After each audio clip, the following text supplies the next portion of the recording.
I'm going to go ahead and hit record for those folks that can't join us today so that they can watch it later. All right.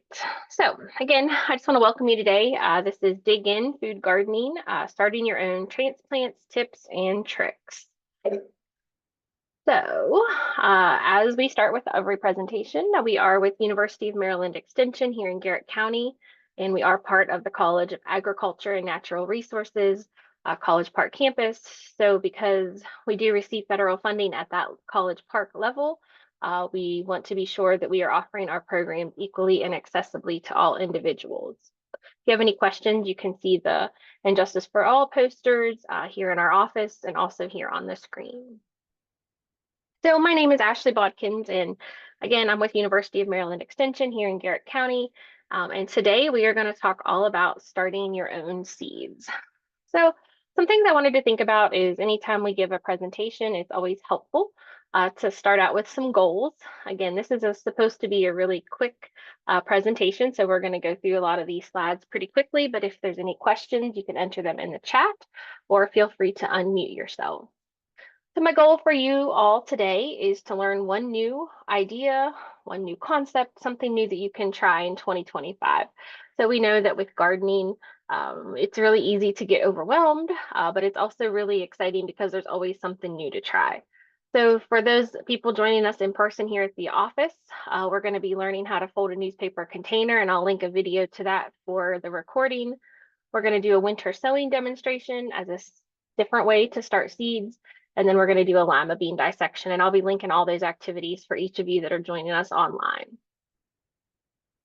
So the first thing we need to know about starting seeds is when should we do that? So again, with changes in climate, changes in our weather pattern, it's really hard to know exactly each season when we want to start what.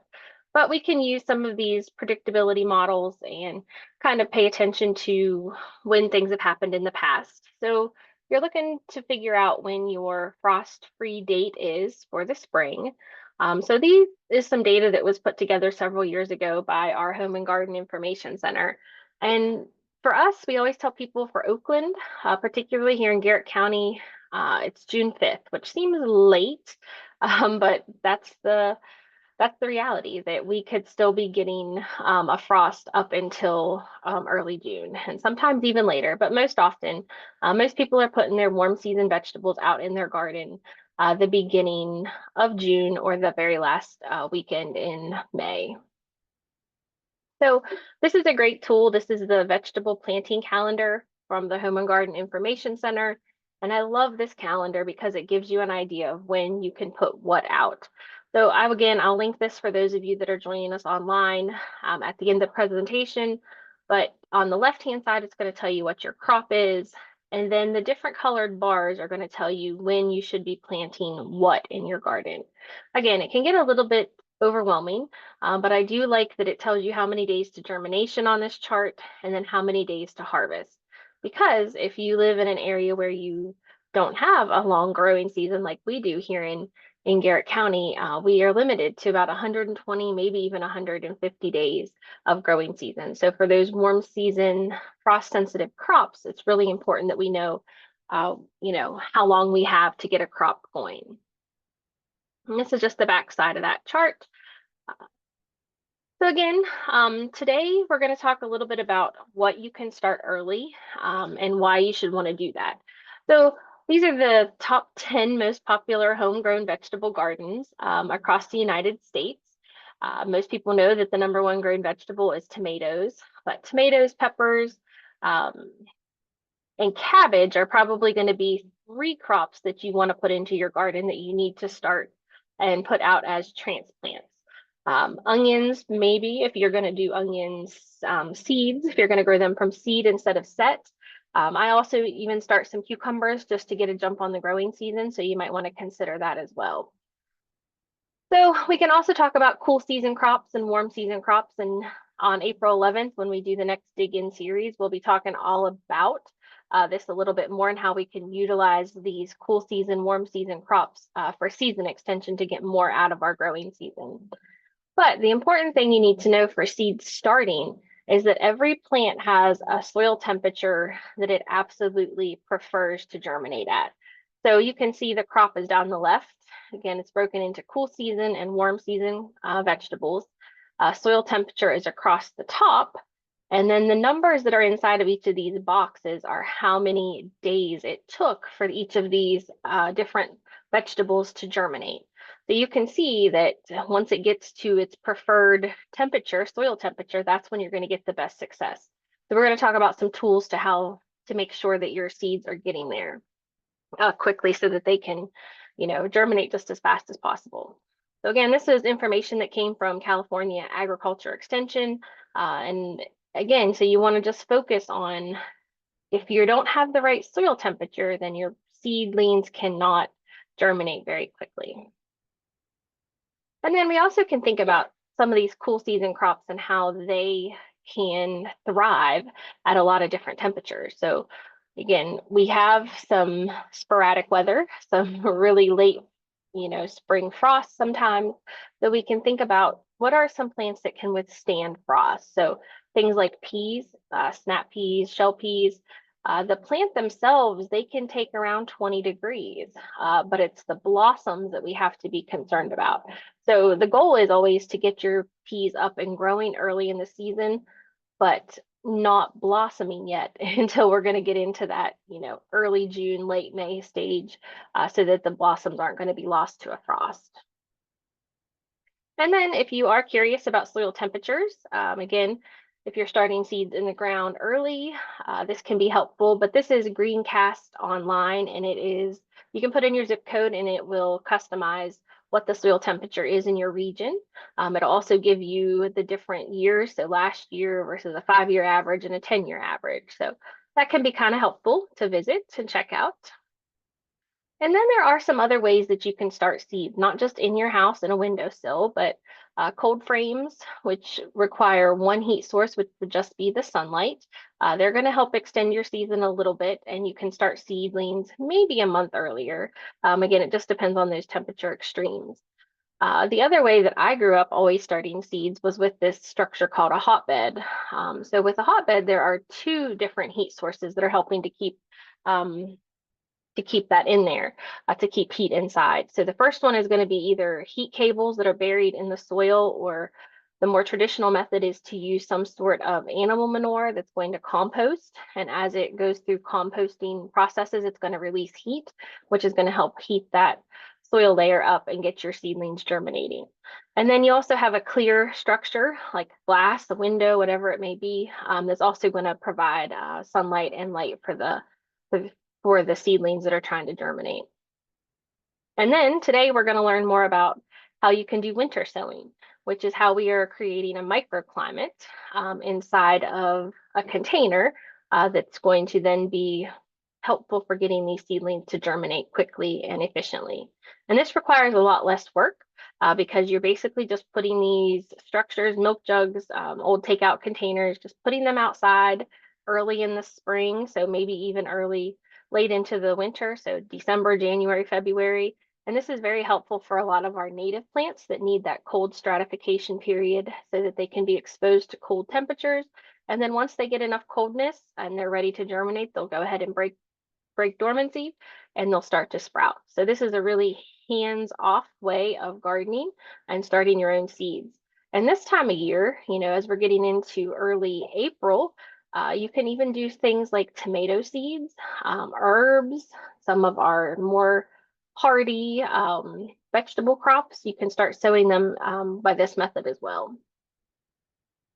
And then of course we can look at varieties of our plants. So again, if we have a short growing season, we need to be focused on plants that are going to be sure that they produce a fruit or a vegetable within that time frame.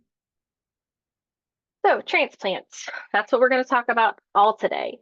So what do we know? How do we know what we want to start early versus what we want to directly sow into our garden? So again, we're going to look at that maturity length, those seedling packets to tell us how long it's going to take for that plant to mature. Again, most of the time, if it's over, 90 to 120 days, something like that, you're going to want to probably put that plant out as a transplant. So things like cabbage, broccoli, tomatoes, and peppers. Those are great things to start early in the season.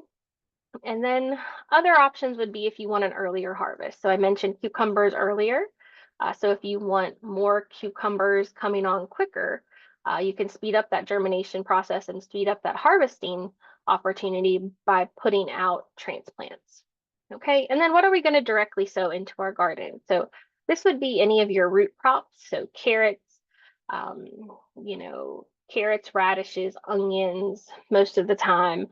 We can talk about beets, that sort of thing. They want to go directly into the ground because they don't like to be transplanted. Anything with a short season like lettuce, spinach, arugula, those are going to be directly seeded into the ground for the most part. And then tall, skinny crops like beans, peas, corn, and okra. Those are going to be all crops that you should consider directly sticking right in the soil. So I just want to stress now that the magic of seed starting is always going to be within that seed itself.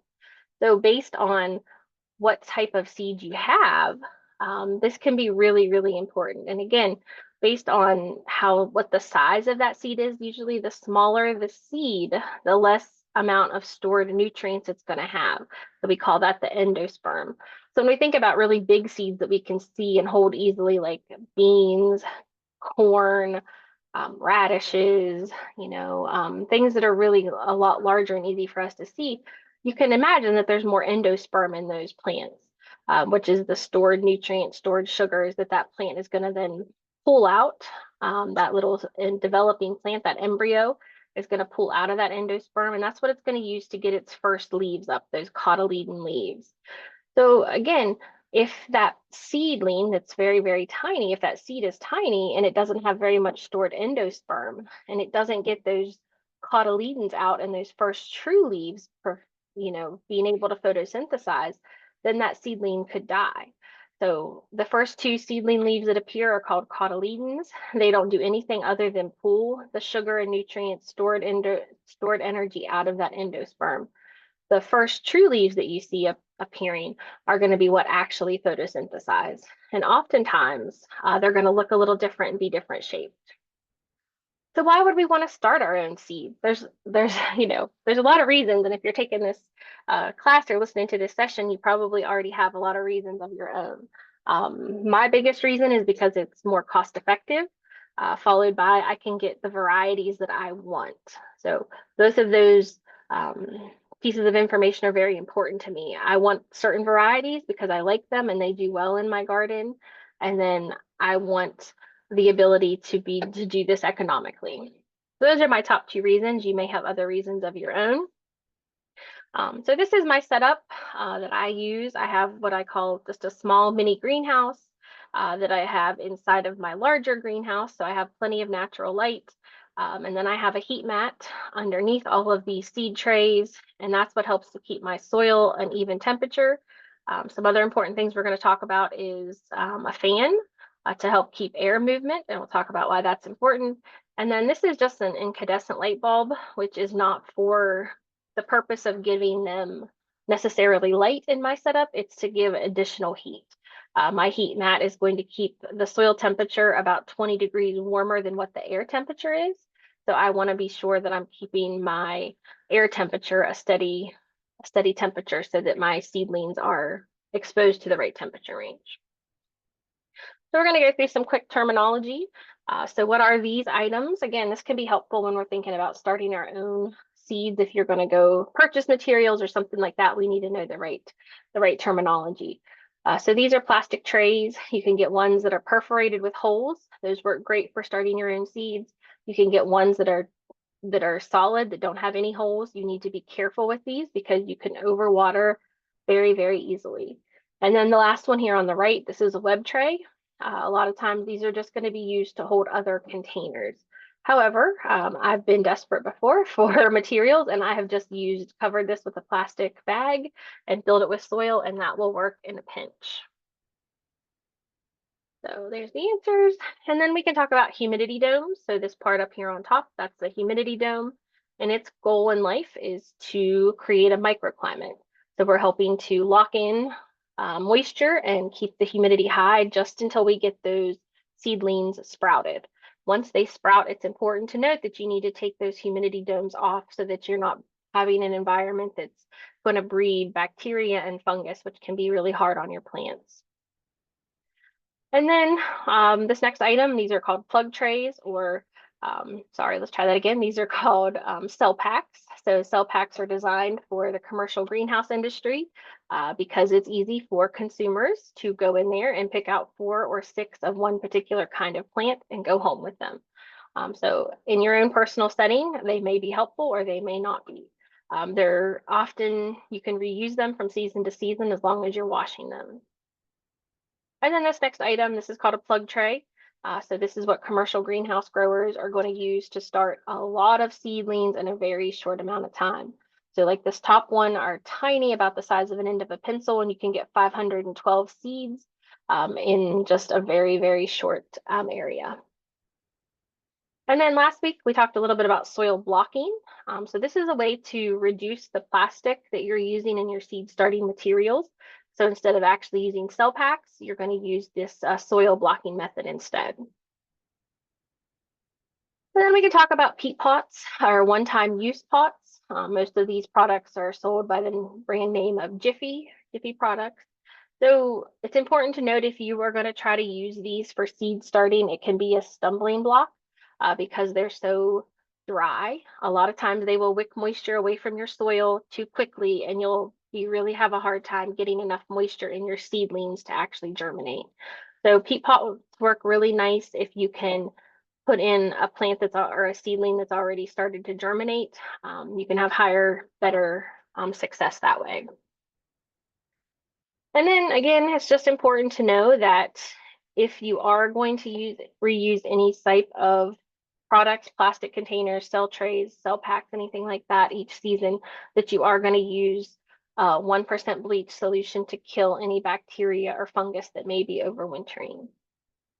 Okay, so moving right along here, one of the best tools that I've found for helping to get better germination rates are these supplemental heat products. So whether that's a heat cable like I have here at the left, which I find these a little bit more bulky, and they would be better in an area that you're not going to be replanting very often. So like in a raised bed, or maybe in a low tunnel, or somewhere in an area where you're not going to be digging it up season after season.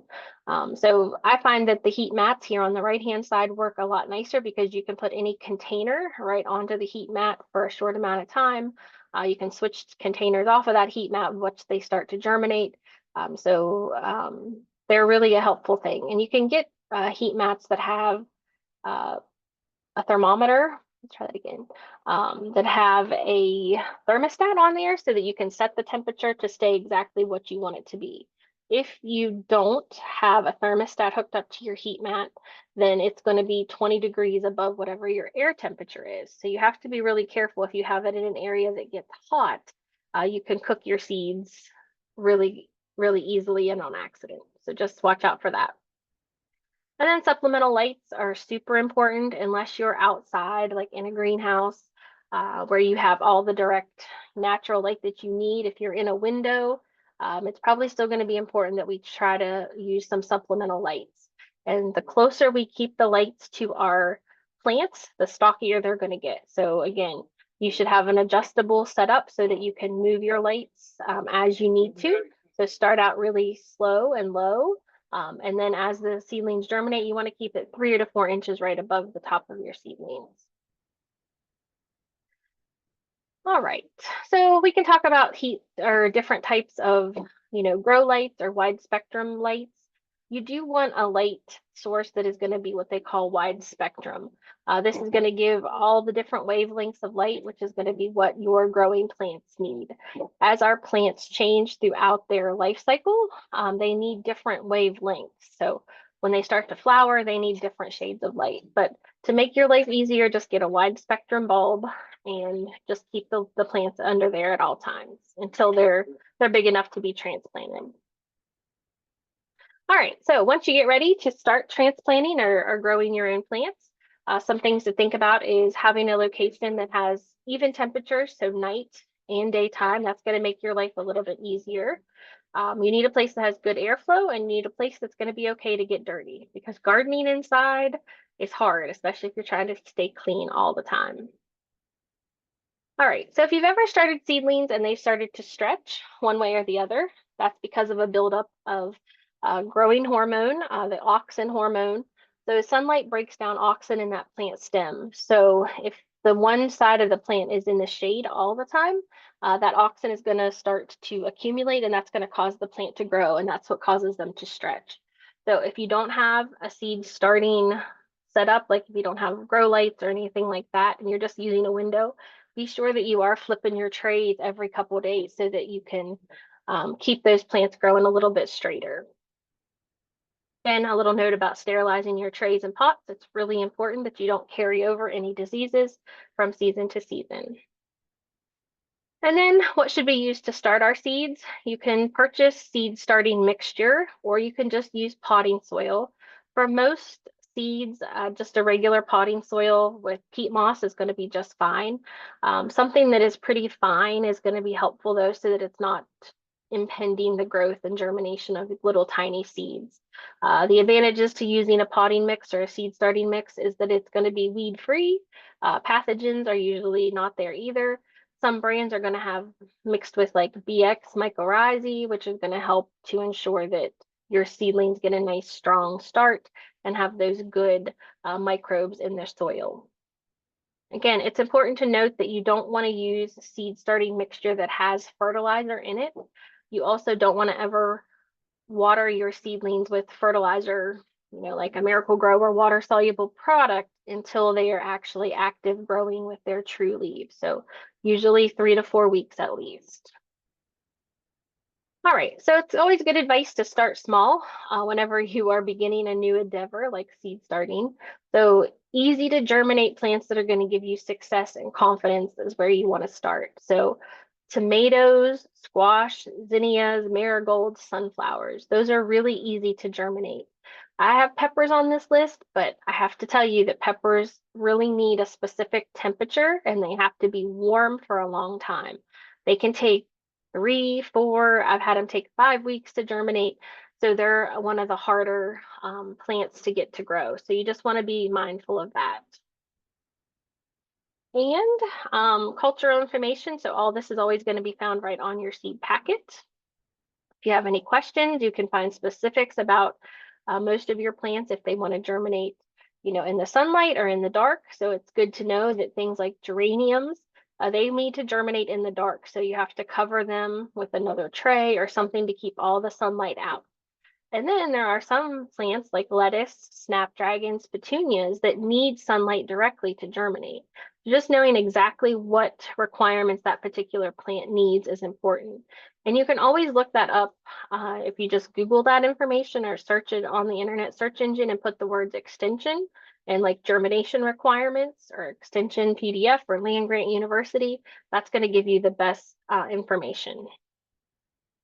Be sure that you use plant labels. Markers will rub off. Markers will wash off even if they are waterproof on these plastic stakes. Wooden stakes don't work a whole lot better, but I found that if you use a ballpoint pen and a wooden stake, it kind of engraves it, so you have a much better chance. All right, so we're running out of time, but I just want to go through this quickly. You want to make sure that when you start your seedlings that you are using water mixed into your growing media. If you don't have your soil moist when you start, it's going to be really hard to ever get it moist to the right consistency. You should be able to squeeze it, not squeeze water out, but it should stay in a nice ball before it just kind of falls apart. You can use a ruler. I find that this can be helpful to get it the right depth. Most guidance is that you want to plant your seeds as deep as they are wide. So if you can imagine some of those really tiny seeds, it makes sense that you don't even want to cover them. Just watering them in with a misting spray bottle will usually be enough. I've also found that broadcasting works really well. So I don't even dig trenches anymore. I just sprinkle them on top of most of the time of the soil and either cover them or don't cover them based on the seedling requirements. All right, so quick notes about Jiffy containers. If you're going to try to do anything in these Jiffy plugs, like you you buy and that expand, you have to be careful because again, it's really coarse material that seems to be in there. So really large seeds will work well in those, but smaller seeds could get lost. So just take note of that and make sure that they are really well soaked again before you put your seeds in there. Some helpful tools can be a soil thermometer. Again, this is going to help you keep your soil temperature the exact right range. Moisture level, again, I get a lot of questions. What, how much soil, when do I need to water? So it's just a finger test. That's what I find is most accurate. If you put your finger in the soil and it still feels moist, it's probably okay for a while. If it's dry, go ahead and give them some water. Again, water is the most important agent to help make these water and temperature, but the water is going to be what helps to break those seed coats and get them to actually open up. So, dampening off is a condition that happens to a lot of seedlings whenever they just flop over and die. It's a fungal or bacteria, depending on what variety it is, that actually gets into the xylem and phloem bundles of these plants and it kills them. So a lot of times if you look right at the soil level, if the plant dampened off, the stem will be completely flattened because of that fungus that gets into that plant. So to avoid that, you want to be careful with watering. You don't want to overwater. You don't want to keep saturated soils 24/7 on these seedlings. They need to be moist, but then they want to dry out. So again, airflow is the most important thing that you can do with by adding just an oscillating fan to your seed setup. That can be very, very helpful. Again, that's going to help to mimic nature. So that's going to make your stems even stronger because the natural sway of the wind causes that plant to be a little bit stressed and that causes it to grow and produce material and cells where it needs to. Okay, so when they're starting out, I recommend a mist. Just a misting bottle works really nicely, especially on tiny seeds. But again, you do want to make sure that you're getting enough water on there so that they can germinate. And that's my setup. And we talked a little bit about fertilizing. So this is a great example. The tweezers are pointing to the cotyledon, which is the first seedling leaves that appear. Their only purpose is to pull the nutrients, the stored nutrients out of that plant's endosperm. So the two leaves that appear next are the first true leaves. And you can see they often look quite different from the cotyledons. Once the true leaves come on, a lot of times these cotyledons will just fall off. So people sometimes panic that they think their plant is dying, but that's not. That's what's supposed to happen. Transplanting advice, once they get old enough to transplant, you never want to do this by the stem of a plant. So my next slide here has a big X over it. Plants only get one chance at growing a stem for the most part. So if you damage that stem, you're going to just end up with a dead plant. So always you want to hold your transplants by the leaves because if you're a little rough on those leaves, they can always grow new ones. Don't forget to harden off your transplants. You don't want to just grow them in a beautiful, safe, nurturing environment and then dump them outside whenever they're big enough. So it's good to adjust them slowly to natural light, to the UV light rays that maybe they weren't exposed to in your house or, in a greenhouse setting. So harden them off, just expose them to natural conditions, temperatures, light slowly over the course of a couple weeks, and then put them out into your vegetable or flower garden. And then I get a lot of questions about should we use egg cartons? Can I use, anything recycled from around my house? So again, as long as it's sterilized, I think that's fine. I have a lot of trouble with my egg cartons because they're just too small of a container. So it dries out too much. I can never keep enough moisture in there. So that's up to you and your own experience. I don't have good luck with that personally. So experiment, see what works best for you. And then again, the most important thing I can tell you is to get a fan in there and get the air movement. Again, just things to think about. If you only need 4 tomato plants, and it may be more cost effective for you to go to a local greenhouse and purchase your seeds, especially if you're just getting started and you're still growing at a smaller level. So always kind of think that out. It can be cheaper in the long run, but if you end up having to invest in a lot of setup like lights and a grow mat and all the different specialty tools, it may be just cheaper to just go ahead and buy some seedlings for your first few years. All right, I just wanted to include this information. This is a great blog post about peat moss alternatives because some people are concerned about a lot of our peat bogs being used up. So this is some information I wanted to share.